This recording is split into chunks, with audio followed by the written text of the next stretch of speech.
காலகாலமாக வாழ்ந்த இடத்துல இருந்து தூக்கிட்டு வந்து புழகவே வழியில் இருந்து காட்டில் போட்டு பெத்த பொண்ணு ஆசையாக கேட்ட கூட செய்ய வக்கில்லாத அப்படி. என்னத்துக்கு இப்ப நீ அழுவுற? கேக்குறல மாமா, சொல்லு.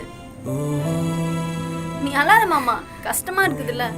இப்ப என்ன, நீ அவளை எழுப்பணும், அவ்வளவுதானே. நீ வா வா மாமா. தூக்கட்டும், நாளை எக்ஸாம் இருக்கு, நீ தானே சொன்ன.